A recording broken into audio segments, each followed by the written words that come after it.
Medical records claim she was completely brain dead. For 10 agonizing years, Madeleine lay frozen in time, an unsolved biological mystery at Johns Hopkins. But modern science couldn't explain what happened the night a mysterious billionaire doctor bypassed security, brought her icy hand to his lips, and commanded her to wake. To understand the sheer, terrifying impossibility of Madeleine Foster's awakening, you first have to understand the tragic reality of her slumber. On the evening of October 14th of 2016, Madeleine was a 24-year-old botanical researcher cataloguing rare fungi deep within the Hoh rainforest of the Pacific Northwest. When she failed to check in at base camp, search and rescue teams scoured the dense, perpetually damp woods for 3 days. They finally found her at the base of a massive cedar tree, pale as fresh snow, her core body temperature hovering at a lethal 81 degrees Fahrenheit. There was massive blood loss, yet no pools of blood soaked the moss around her. More baffling still, there were no lacerations, no blunt force trauma, and no signs of an animal attack, save for 2 minuscule, perfectly circular puncture wounds on the side of her neck. The local coroner casually dismissed them as spider bites, though no known arachnid in North America could drain a human being of nearly 4 pints of blood. She was airlifted to Harborview Medical Center in Seattle, flatlining twice on the helicopter, before eventually being transferred to the prestigious Johns Hopkins Hospital in Baltimore. For the next 10 years, Madeleine Foster became a tragic fixture in the neurology ward. She was diagnosed with a persistent vegetative state, scoring a dismal 3 on the Glasgow Coma scale. She breathed only with the rhythmic mechanical hiss of a Puritan Bennett 980 ventilator. Her nourishment came through an unfeeling gastric tube. Years bled into one another.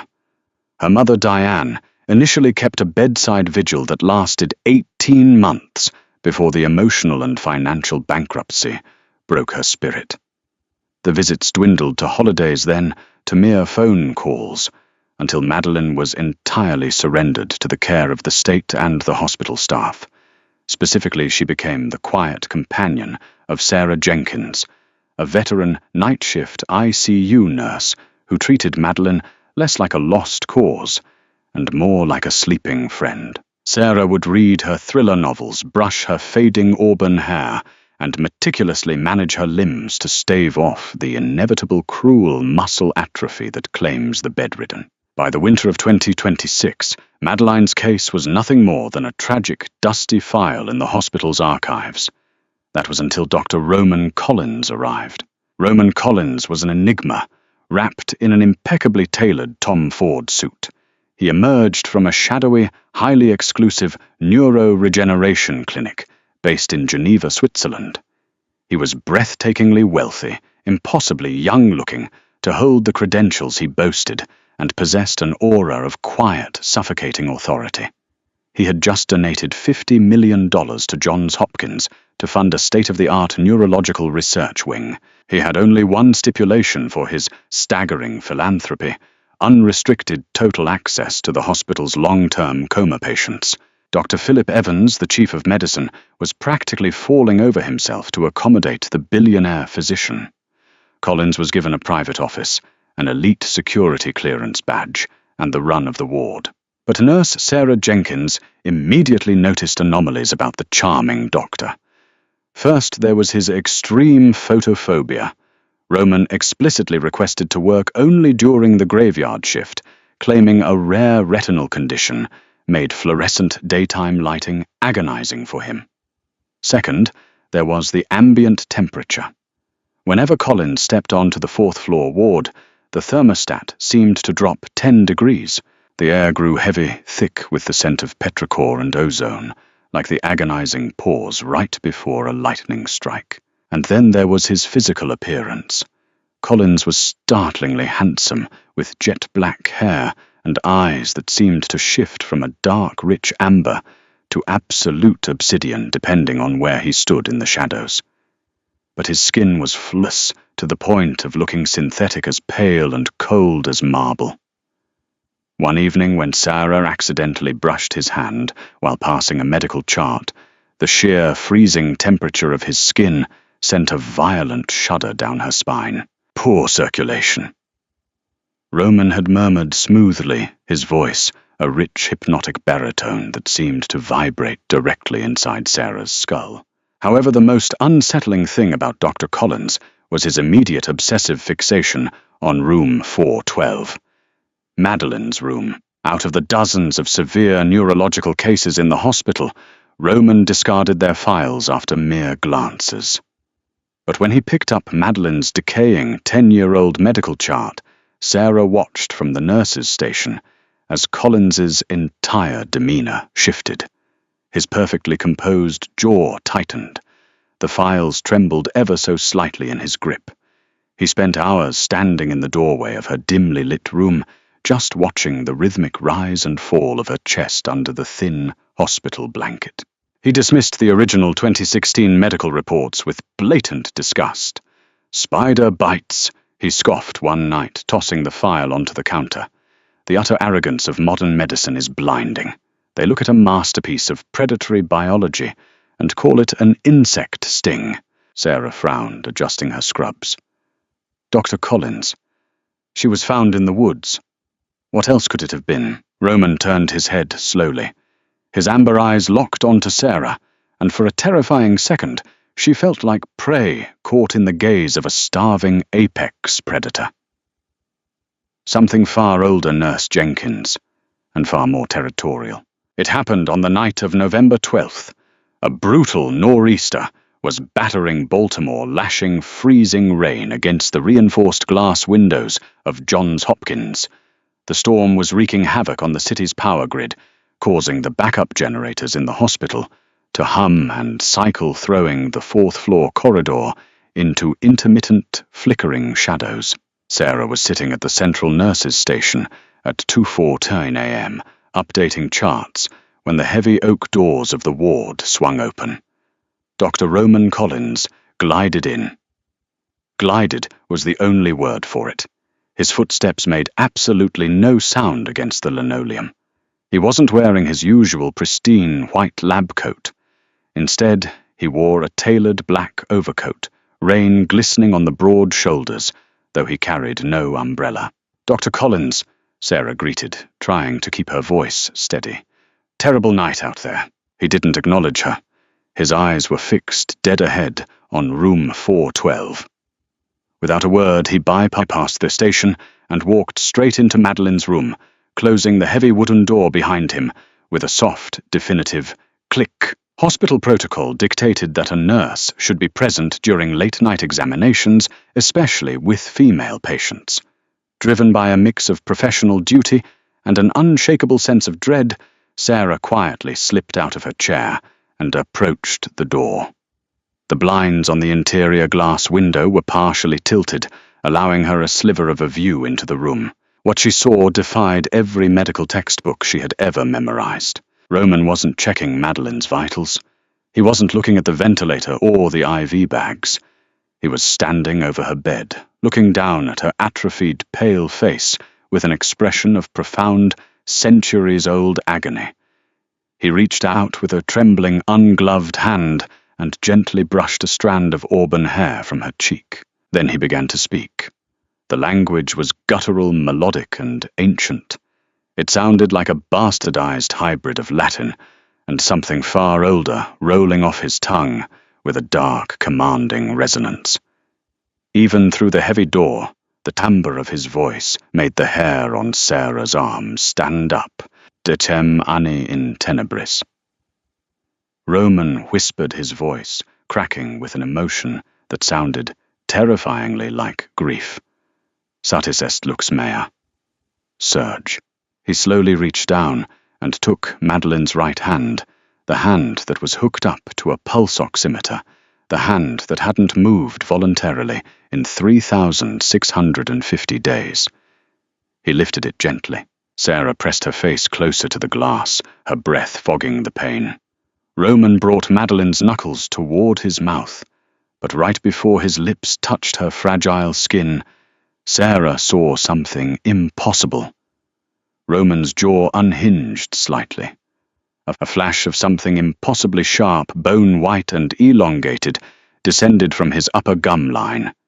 He bit down on his own bottom lip, just hard enough to draw a single glistening bead of crimson blood. He pressed his bleeding lip to the back of Madeline's cold hand. The moment his blood made contact with her skin, it didn't smear. It didn't sit on the surface. It was absorbed, instantly sinking into her flesh like water, vanishing into parched desert sand. What happened next threw the entire ward into absolute chaos. The heart monitor, which had beeped at a sluggish, mechanically induced 45 beats per minute for a decade, suddenly let out a sustained, piercing shriek. Asystole. Flatline. Sarah shoved the door open, panic overriding her fear. "Code Blue Room 412!" she screamed down the hallway, reaching for the crash cart. "Do not touch her, Nurse Jenkins," Roman commanded. His voice wasn't loud, but the sheer, crushing authority in it froze Sarah dead in her tracks. He hadn't moved to help.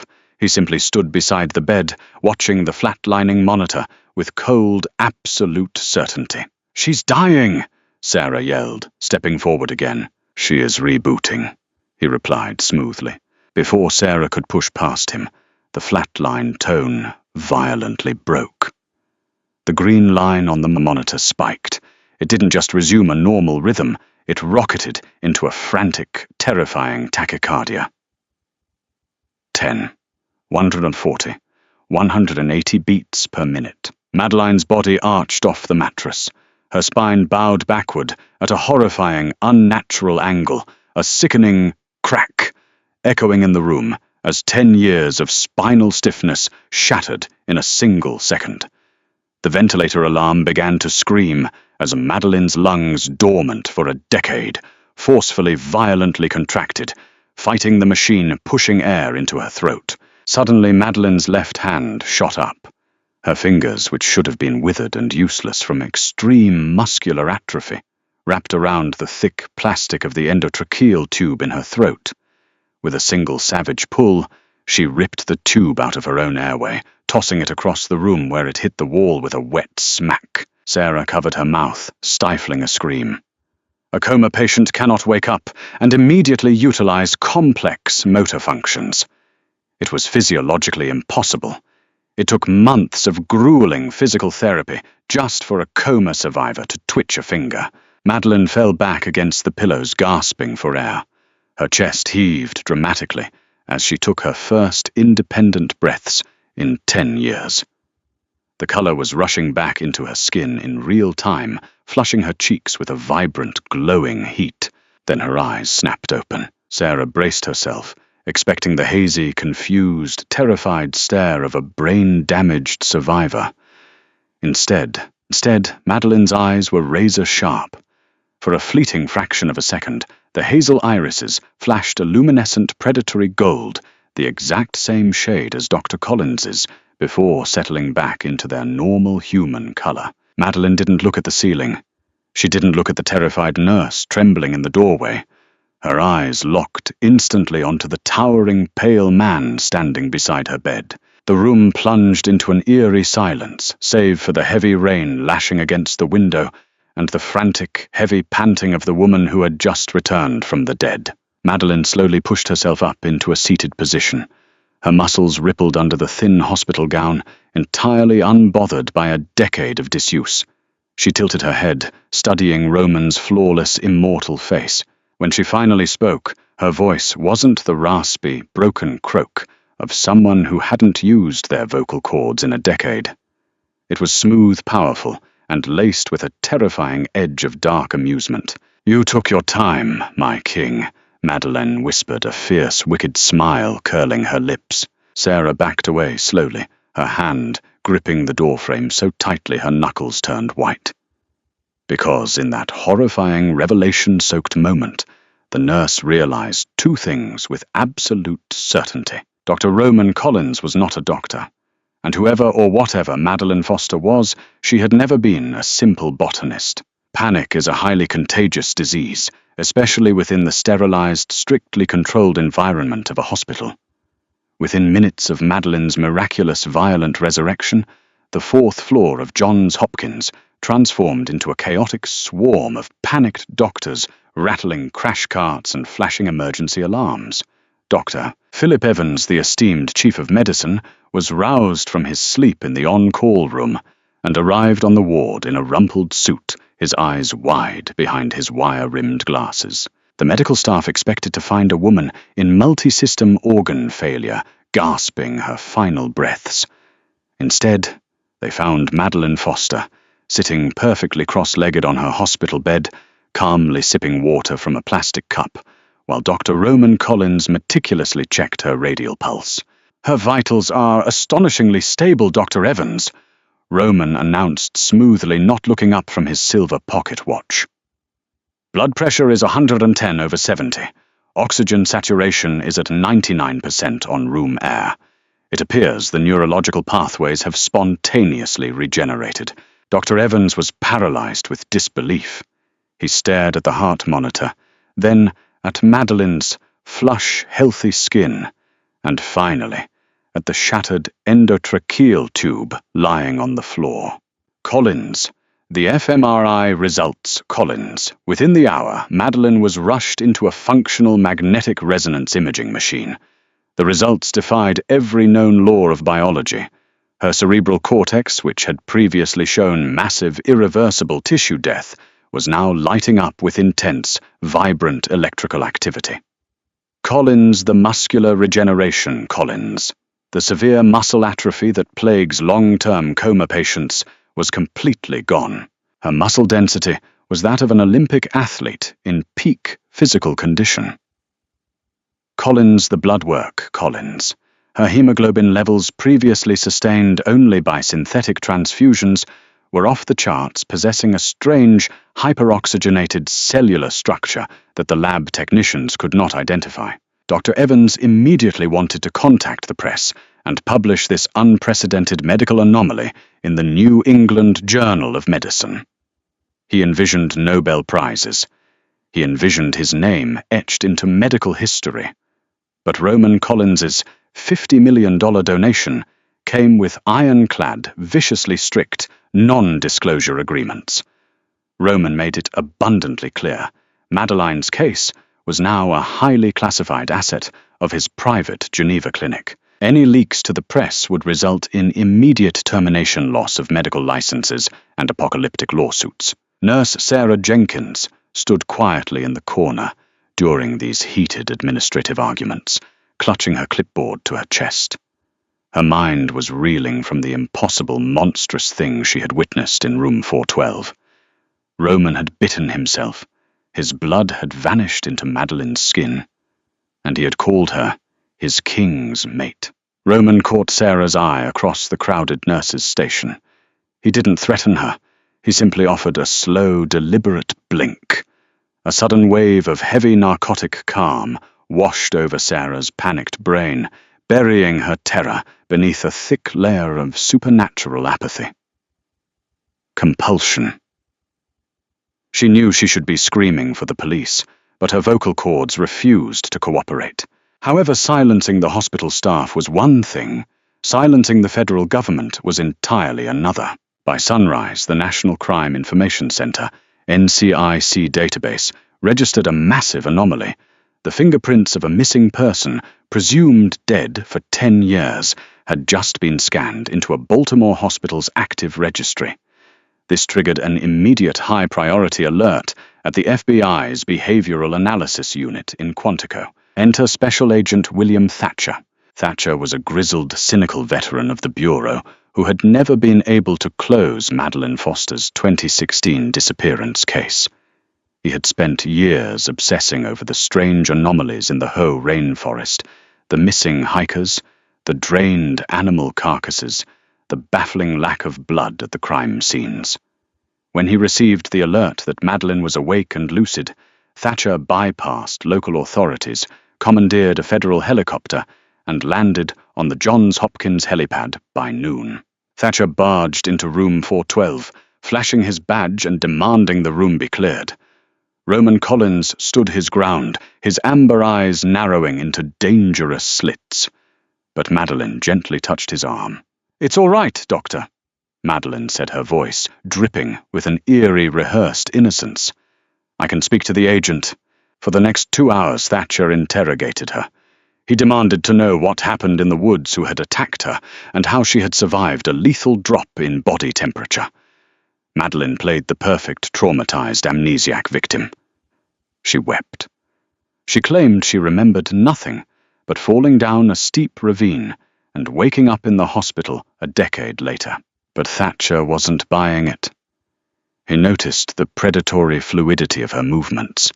He noticed that she didn't blink nearly as often as a normal human should.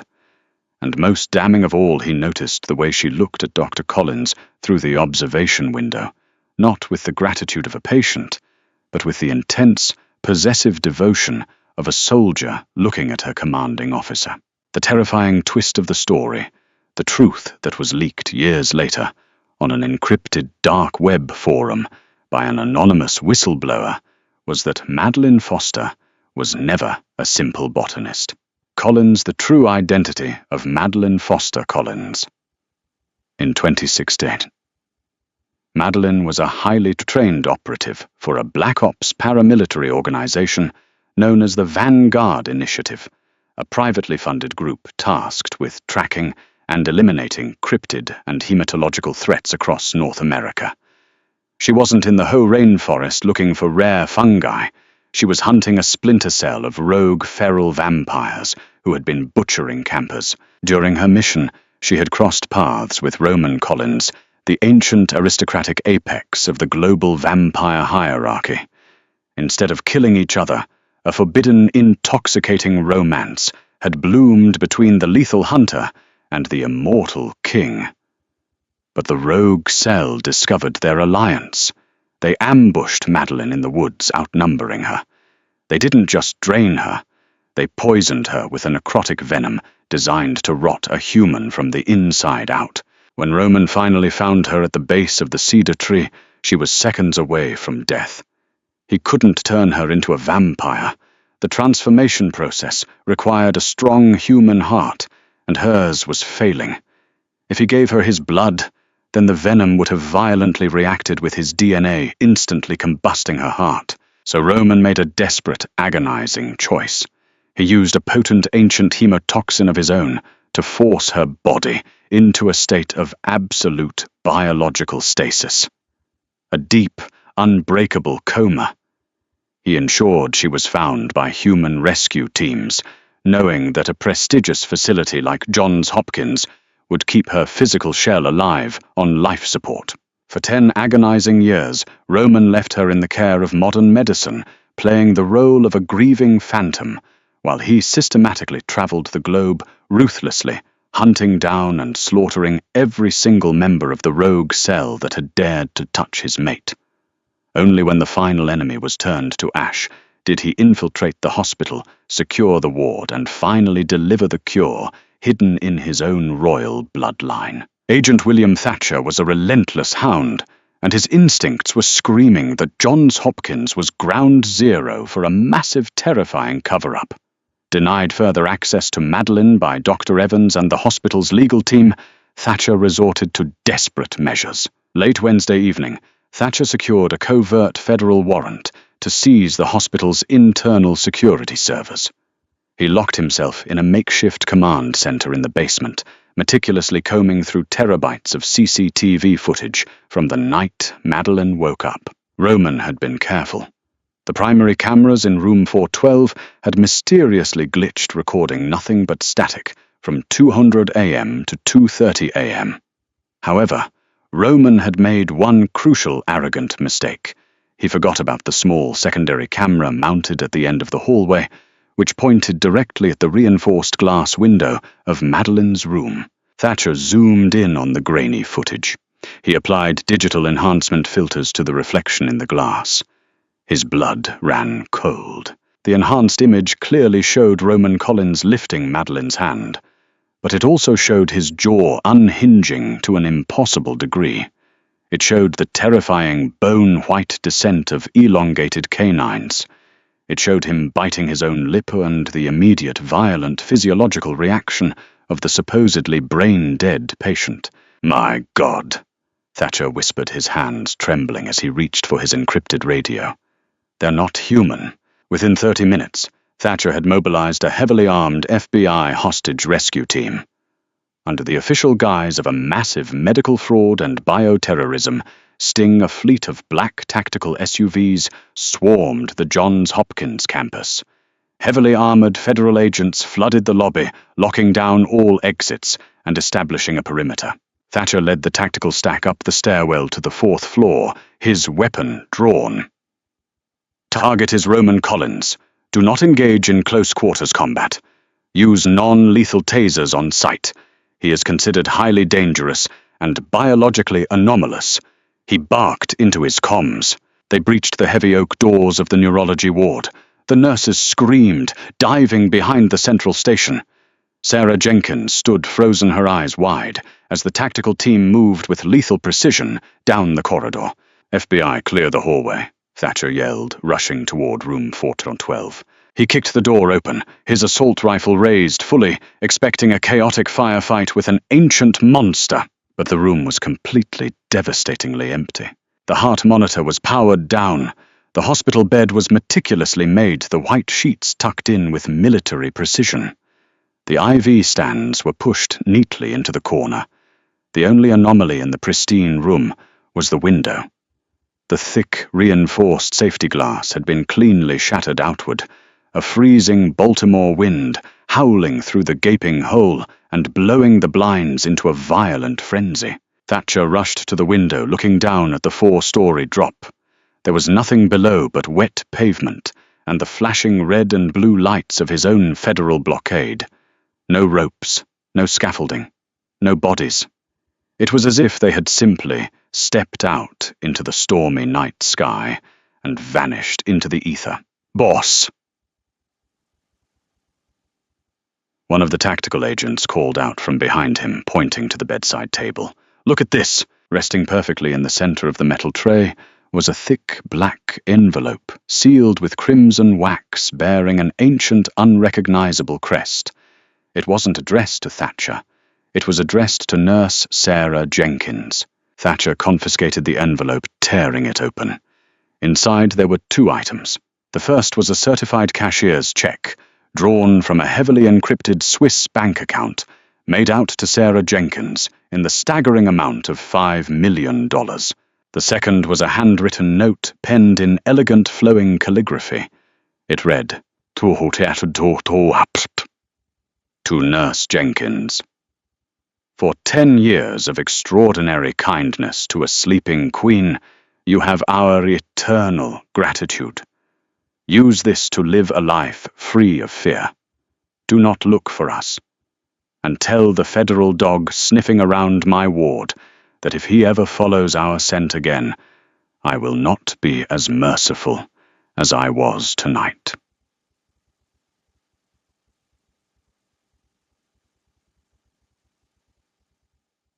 Chara C. The manhunt that followed was the most extensive and heavily classified operation in FBI history. Interpol immediately flagged Roman Collins's elite neuroregeneration clinic in Geneva, only to discover it was a complex shell corporation. Overnight, the building was abandoned. The servers were wiped clean with military-grade magnets, and the billionaire's staggering fortune evaporated across a labyrinth of untraceable offshore accounts. Madeleine Foster and Dr. Roman Collins had successfully erased themselves from existence. Today, the miracle of Ward 4 is fiercely debated in underground medical forums. Officially, Johns Hopkins attributes. Madeleine's awakening to an unprecedented, spontaneous remyelination of the brain stem, and her subsequent disappearance to a highly illegal extraction by a wealthy benefactor. But Nurse Sarah Jenkins knows the truth. She retired the very next day, moving to a quiet, sun-drenched villa in Tuscany. She never speaks to the press, but every year, on the exact anniversary of the night, the storm hit Baltimore, a single, perfectly preserved black rose is delivered to her doorstep, devoid of any return address. A quiet reminder that the monsters of our world are very real, and sometimes they fall in love. Did this terrifying real-life tale of ancient bloodlines and medical impossibilities send shivers down your spine? The truth is often stranger and far more dangerous than fiction. If you loved this deep dive into the unexplained and want more paranormal mysteries, make sure to hit that like button, share this video with your fellow thrill seekers, and subscribe to our channel. Ring the notifications bell so you never miss a dark secret. Drop a comment below with your favorite twist